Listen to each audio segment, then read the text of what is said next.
Hey, yo, what's up, YouTube, man? It's your boy, Ashton Jackson. And in today's video, I'm going to be talking about the few things I think the Dallas Cowboys should do to improve their winnings, in my opinion.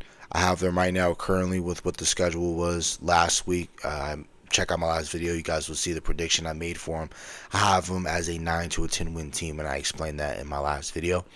But I feel like the Dallas Cowboys need to make a few roster changes, add some players, trade for some players, and what the coaching staff needs to do for this team to be better going into next season, right? So before we hop into the video, I would appreciate if you guys would like the video, subscribe if you're new, comment, and share my video with anyone who you think will enjoy my content.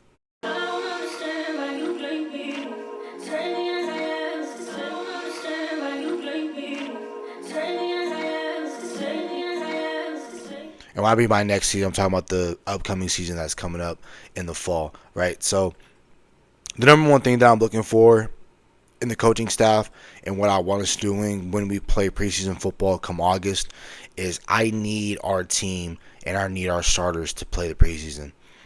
Are we going to play like how they used to play it when we used to have years ago where, there are 4 preseason games, and if you play the Hall of Fame, there was 5 weeks of preseason, and in the last preseason game of the year, you're going to play your starters for all 4 quarters? No. I think it's real simple in what you can do. That first preseason game against the Los Angeles Rams, you play them for a series. You play them for a couple of drives. And what I mean a couple of drives is if their first series look crappy and you say get on the field and go do better because you're going up against backups, then we're going to go out there again if you're the starters, right? So again, a couple of series, you go out there, you do your thing, you get in, you get out. Second game, instead of playing a couple of series, you play a quarter. Offense, defense, special teams. Defense, not defense, but you go out there, you play. So the first preseason game against the Rams, play for a couple of series. Second game against the Falcons, you play it. You just play a quarter. That last game against the Baltimore Ravens, you play a half. You play 2 quarters of football. Starters, you know what I mean. You get them in, you get them out. Hey, everyone's concerned about injuries. You can get injured. Working out. You can get injured in training camp, as we all know, right? So you can get hurt doing anything. So we have to take that risk, but I'm tired of this team having slow starts to start the season, and we're costing ourselves losses in the regular season, in which we need by the time that we get to December. We need to win those games in December, as opposed to if we took care of business in September and October, you're not too tripping about it. December, so that's when January comes and it's time to play playoff football, you're a higher seed as opposed to you were, in the 4th or 5th seed or a 6th seed, So that's one thing I'm looking for. Number 2, I am looking for an improvement in the run game. I'm tired of when these teams can stop the run with 4 and very light boxes, and we're forced to throw the ball all day. I want our running game to be a lot better. It will be with Connor Riley as our offensive line coach, Clayton Adams as our offensive coordinator, Brian Schottenheimer calling plays. And what I need Brian Schottenheimer to do from an offensive standpoint is I need us to move players around. We can't be one of the bottom of the league in terms of motioning. Our motion rates has to be better. And again, we're just don't motion and shift just to shift. We need those to get a competitive advantage, like what the 49ers do in Kyle Shanahan, what the Dolphins do with Mike McDaniel, what the Rams do with Sean McVay, what the Packers do with Matt LaFleur. We have to motion and shift with a purpose, right? So that's what I want our offense to do. Defensively, Matt Eberflus, we got to stop the run. He will be able to do that. We got to be better in the pass defense, and looking at our cornerback room, I'm not too fond of it right now. I know it's going to look good in October, November when we get, Savon Revel Jr. back, Trayvon Diggs, Josh Butler back. When we get those guys back, you'll get a log jam at cornerback, and I'll tell you why in a moment. But, our secondary needs to get better. I don't think Donovan Wilson will make the team. For me, I just think he's too much of a liability in coverage. But, I do feel that either Wanye Thomas or Marquise Bell got extended for multiple years. I think Marquise Bell could potentially be your starting strong safety, and then Wanye could be getting rotational reps in that spot. But roster wise, what we need to do to get better as a football team, in my opinion. Other than competitive, constantly, whether no matter what the dollar figure is on your contract, or you being a rookie and you being spent first, second round capital. If you're ready to play, you're ready to play. If you're not, you're not, right? So, but for me, I feel like a position that the Dallas Cowboys should go into training camp thinking we have to fix this position and we have to get better at this position is the nose tackle position for the Dallas Cowboys. I'm looking at our lads right now, and Mozzie Smith is going to be our starter, and then you're going to have Jay Tuia from UCLA. Then you got Justin Rogers, and then you got Denzel Daxon. I like that nose tackle room. They're young, they're inexperienced, but that's why we need veterans in this building. A name that's been floating around a lot that is not going to cost us a lot of money if we go over to the NFC North. People are saying that we should go trade for DJ Reader. I am in full agreement to that. If you look at their depth chart right now, they have 10 defensive tackles on that spot. They paid DJ Reader his full $5 million roster bonus. So, if they're looking to get rid of him, they're looking for a trade. And I feel like we should be able to trade for a guy like DJ Reader. I would not mind giving up a late day 3 pick going into next year's draft class if that's what they want. Maybe a 4th round pick. Maybe we're pushing it there, but I wouldn't mind, especially if we're going to get better at the nose tackle position. I think a 4th round pick is worth paying to a team, right? But again, I would like to give up a 6th round pick. I don't think I want to give up any of my closer to my top 100 type picks. But I feel like, again, if you give a 4th round pick, you're going to be picking in the back end of the 4th round, right? So that is really like a 5th round grade on a player. So I think that's one player we should probably be looking at. I think Andrew Billings is another player, another NFC North type of team. Again, the Bears are not really going to try and give away their nose tackle, their defensive tackle position. But what Matt Eberflus was able to do with a guy like Andrew Billings, I think you can bring him in here with a late pick. I think like a 6th or 7th round pick in next year's draft class. You bring him in to, help out this defensive tackle room, this nose tackle room. And if meaning Matt Eberflus, was able to get the most out of Andrew Billings, then I believe he can get the most out of him here in Dallas and get even more out of Mozzie, right? But we want Mozzie to have that, that rotation, so that's why he's not forcing to be playing all those snaps, right? But I think DJ Reader will be the clear-cut favorite to make a move like that at the nose tackle position. If you want to go for the free agency route, if you want to save a trade for another position like maybe running back, tight end, tackle, offensive tackle, DN, if you want to go there, safety, if you want to go there, linebacker, if you want to go there, defensive tackle, I would like to go get Raekwon Davis, former top 100 pick, came from the Miami Dolphins, selected Alabama. I would like to bring him in.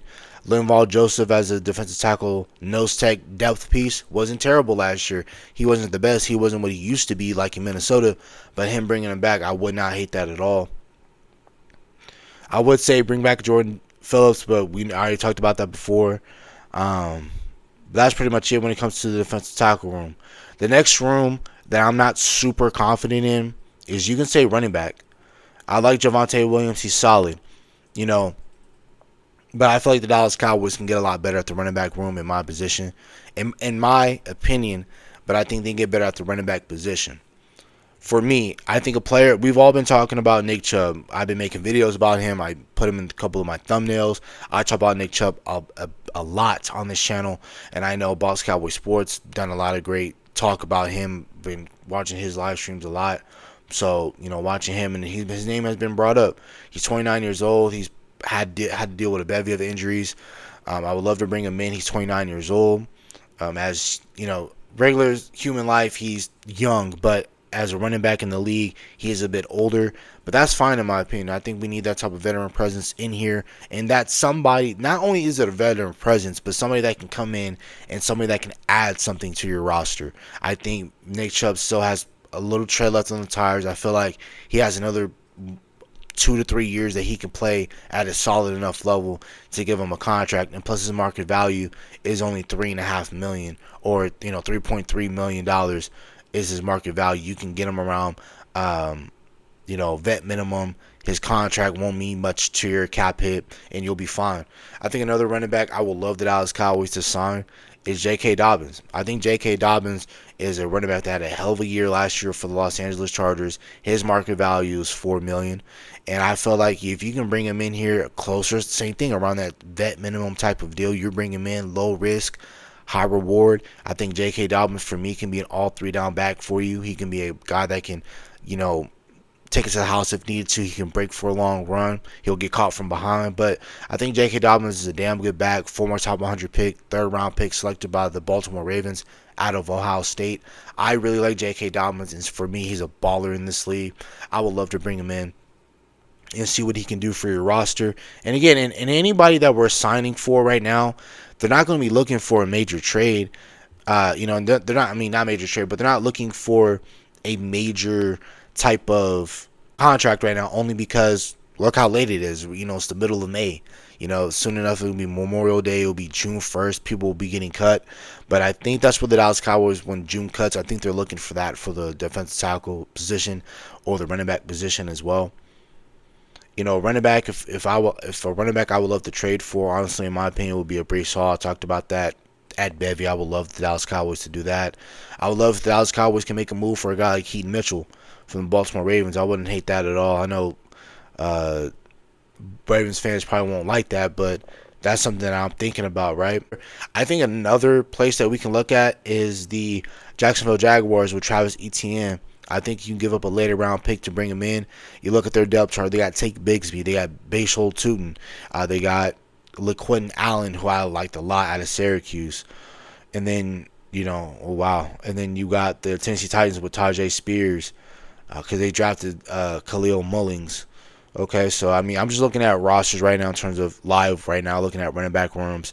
Kareem Hunt, probably wouldn't hate that at all, honestly. If we traded for a guy like that, again, a late round pick that can bring something to your running back room. That's pretty much it, really, when I'm in terms of like running backs I would trade for. I'm still looking for right now, maybe Marshawn Lloyd, depending on how the Green Bay Packers are feeling, but they just spent a third round pick, so that won't make too much sense for them to do. Man, I wish we could have kept Rico Dowdle. I would feel a little bit better about this running back room if we just waited another day or a week to bring a guy like him in. Israel Bonaconda from the 49ers wouldn't be too terrible as well. But, I mean, I'm just looking at possible trade options at the running back position. But the last position that I'm talking about is the cornerback position. I talked about it earlier. I talked about Josh Bell. I was talking about some of the reinforcements that you're going to be getting in the secondary. But for me, although I like what our cornerback room could potentially look like when healthy, that's just not the case as of right now. Look at who we got to play week 1. I'm not scared of them, but I just know that our team needs to be a little bit better, right, to go face up against those guys. For me, if I am the Dallas Cowboys, I'm looking at Stephon Gilmore. I'm looking at him as a outside cornerback depth. We brought him in 2 days on that Tuesday, the week of the draft. On that Tuesday, we brought him in for a cup of coffee. We brought him into the building. If I'm the Dallas Cowboys, I will sign him. Why? I like Kyer Elam, but I don't love him as your starting outside corner. Who else are you going to start as your outside corner? Are you going to rush back Savon Revel Jr.? I don't think that's a smart idea because we did that with Michael Gallup. Look how that turned out. We did that with Terrence Steele. Hasn't been looking great so far when we're rushing these guys off of injury. We did that with Trayvon Diggs. Look at what's currently happening right now. You bring back Stephon Gilmore. I think that's where you need to sign 2 players. I think if you sign a Stephon Gilmore and a Mike Hilton, you bring in some veteran-led type of guys. You have Stephon Gilmore as your outside. You have Mike Hilton playing your slot. I think your cornerback room can be really great. Now, hey, action. What happens when we bring in, what happens when Josh Butler comes back, when Trayvon Diggs, when Savon Revel Jr. comes back? Whoever doesn't fit the bill, that makes sense that we can trade him. Trayvon Diggs, for example. Trayvon Diggs comes the second, third week of the season. He balls out. Trade. Or you paid him already. You want your return on investment, your ROI, as it says in the business world, right? You want your return on investment. Keep him. You keep him. You can never not have enough starting and available cornerback rooms or available corners in this league. You need as many corners as you need because you look at our division, look who we got to keep up with. Terry McLaurin, Debo. Giants got to keep with Malik Neighbors, and they move him around, right, with the formation. They play find the scrub. Then you got Philly, you got Jahan Dotson, you got Smitty, you got AJ Brown, you got the weapons that they have. We need to be locked up at corner. You got to play the Green Bay Packers. They got Matthew Golden, they got Romeo Dobbs, they got or Dubes, however you want to say it, Christian Watson. They have so many players. Jaden Reed, they have so many players on that team that we need to have enough cornerback rooms to keep up with that, with these bevy of offenses. We got to play Jettas. We got to play Jordan Addison. We got to play so many tough wide receiver cores. So many tough wide receiver duos that we need as many corners as we need. Another corner I would possibly look at is Asante Samuel Jr. The reason I'm trying to figure out, I'm like, why was he not available? It came out that he had a neck injury, and that's the reason why no one has been able to sign him. He did have a visit with the New Orleans Saints. Nothing has came out of that just yet, but I need the Dallas Cowboys to look at Asante Samuel Jr. He was a former second-round pick in the 2021 draft class. He was selected a few picks after you when you selected, Bossman Fett, and they went and got a real football player in Asante Samuel, and it panned out for them. He got injured, and it was in a contract year, and then they got Herbert on a deal. They're looking to extend a couple other players. So that's about it for the video. Again, coaching staff, let's actually live up to the words that we're saying. Let's have this offense and defense clicking. Let's make sure that we're having our starters play at least a series in the first preseason game. The second game, play a quarter. Third preseason game, play a half. And then offensively, where we need to get better at is the running back position. I would like to get better at the wide receiver 3 position, but we don't spending way too much time on this video. And then, I think we'll get Keenan Allen, Amari Cooper as your wide receiver 3. And then you look at defensively, add 2 corners to this cornerback room because injuries happen, things happen. And then you look at it, our defensive tackle position, I would trade for either Andrew Billings from the Chicago Bears, or I would definitely trade for DJ Reader because there's 10 defensive tackles on that Detroit Lions roster, and they're not carrying that many when the season starts. So that's about it for the video. Hope you guys have a nice day. Stay safe, stay blessed. Bye.